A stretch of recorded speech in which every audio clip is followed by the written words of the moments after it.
혹시 이해가 되셨을까요? 자기 객관화가 안 되는 사람은 주변을 난처하게 만듭니다. 문제를 만들어도 애초에 자신이 무엇을 잘못했는지 파악하지 못하기 때문에 자기 반성이나 발전이 없어요. 혹시 이해가 되셨을까요? 요즘 백종원을 보면 그런 모습이 보이는 것 같습니다. 과연 왜 이렇게 됐을까요? 원래 이랬던 사람이라기보다는 변했다라고 생각합니다. 혹시 이해가 되셨을까요? 너무 과하면 독이 된다고 했나요? 백종원의 자기 객관화가 본격적으로 무너지던 시점이 개인적인 생각으로는 혹시 이해가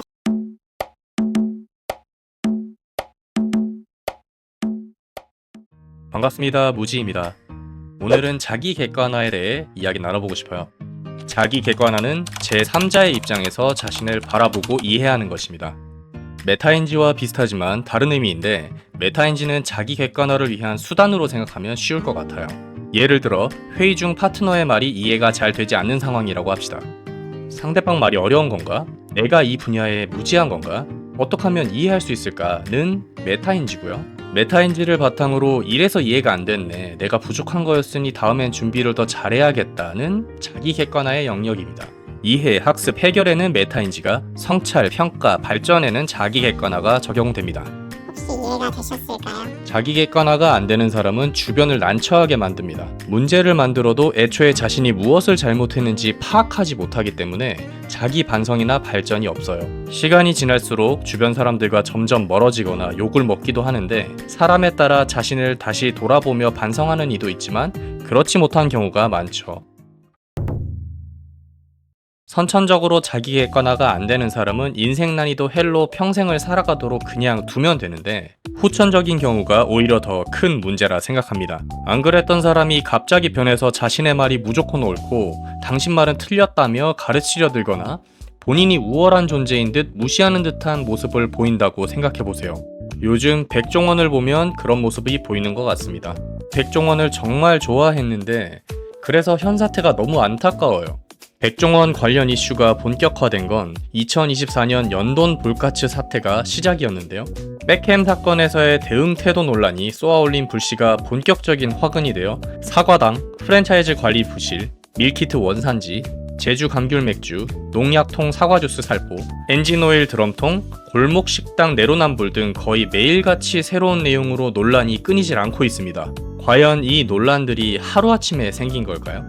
내 말이 다 맞다는 고자세, 이슈가 발생할 때마다 잘못을 인정하지 않고 오히려 소비자를 가르치려는 태도, 본인이 방송에서 추구하던 철칙, 정의로운 모습과 실제가 많이 다른 내로남불식 언행 불일치, 사태가 커지자 트래픽이 낮을 것으로 예상되는 더본코리아 홈페이지에 공지한 형식적인 사과문 등이 누적된 결과일 겁니다. 고자세, 태도, 언행불일치 등은 도덕적 잣대이기 때문에 사람마다 기준과 기대치가 다르고 정답이 확실히 있다고 보기 어렵지만, 그렇기 때문에 욕을 더 많이 먹는 것일 수도 있습니다. 세상에서 제일 무서운 죄는 괘씸죄라는 말이 있잖아요. 무엇보다 외식사업가로서 간장, 된장, 농림 가공품 원산지 표기법 위반, 식품위생법 위반, 농지법 위반은 법적으로 문제가 될 소지라 이 부분이 더 문제라 생각합니다. 우선 법적 이슈는 명백한 기준과 처벌이 존재함에도 이를 무겁게 여기지 않았고, 위법 사항들을 자신의 외식 사업에 적용한 것은 소비자 기만 행위이며, 앞서 언급했던 추상적인 도덕 잣대를 본인이 실체화했음에도 사건이 커지기 전 제대로 된 사과도 없었던 모습을 보아 도덕 불감증까지 온 것이 아닐까 생각합니다. 백종원 관련 부정적 여론이 언젠가는 터질 일이라는 건 많은 분들이 짐작하고 있었습니다. 그동안 방송을 통해 알게 모르게 비춰졌던 복선 같은 모습들이 있었으니까요. 그런데 이 정도일 거라곤 예상 못했을 겁니다. 과연 왜 이렇게 됐을까요? 원래 이랬던 사람이라기보다는 변했다라고 생각합니다.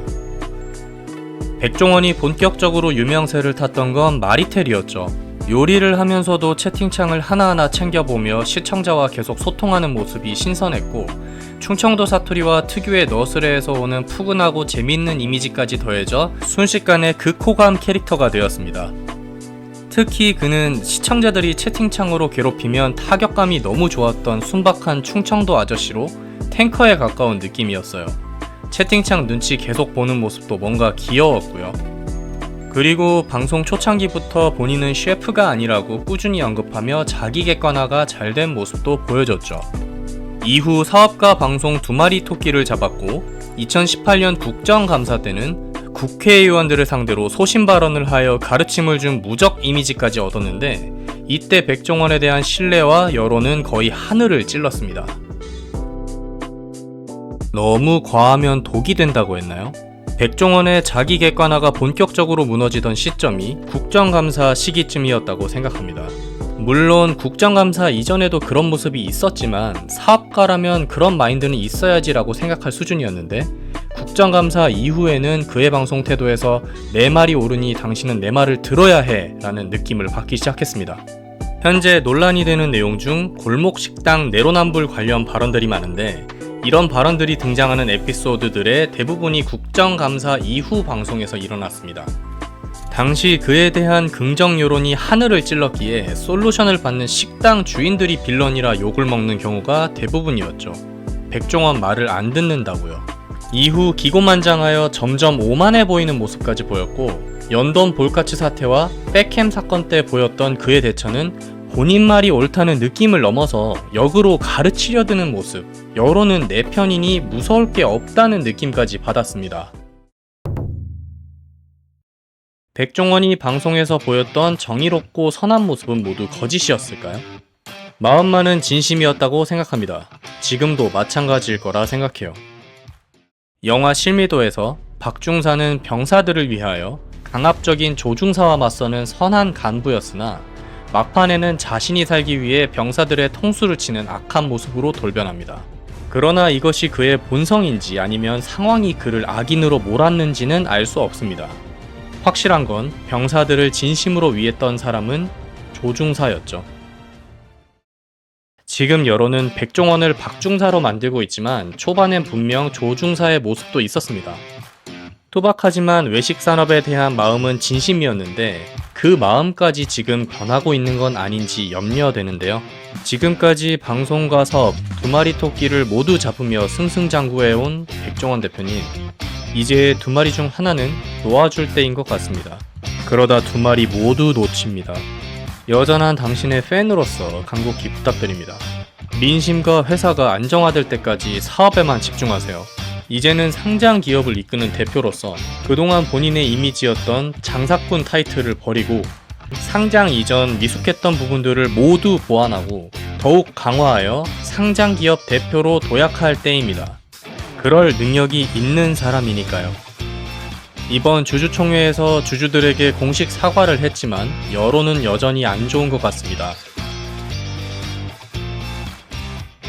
사태에 비해 아직 주가는 아주 많이 떨어지지 않은 것으로 보아 주주들의 마음은 일시적으로 잡은 것 같지만 소비자들의 마음을 돌리지 못한다면 풍전등화하겠죠. 소비자들의 마음을 돌릴 기회는 지금이 정말 마지막입니다. 주주들에게 사과했던 것 이상으로 소비자들을 향한 진정성 있는 사과를 해주셨으면 합니다. 더본코리아 홈페이지가 아닌 구독자 666만 명, 거대한 영향력을 가진 백종원 유튜브 채널에 진심이 담긴 사과와 함께 방송이 아닌 상장기업 대표로서 재도약할 것임을 알렸으면 합니다. 저 음식 사업을 하는 사람이지만 진짜 맹세하고 돈을 벌려고 음식 만드는 게 아니라 좋은 음식 어떻게 하면 싸게 잘 즐길 수 있을까를 연구하면서 하고 있습니다. 많은 실수가 있었지만 이 마음만은 아직 변하지 않았을 것이라 믿습니다. 욕하고 비판할 권리가 있다면 욕먹는 사람을 응원할 권리도 있습니다. 욕먹을 각오하고 백종원 대표를 응원합니다. 방송인이 아닌 상장기업 대표 백종원으로서 앞으로 멋진 모습 보여주시길 바랍니다.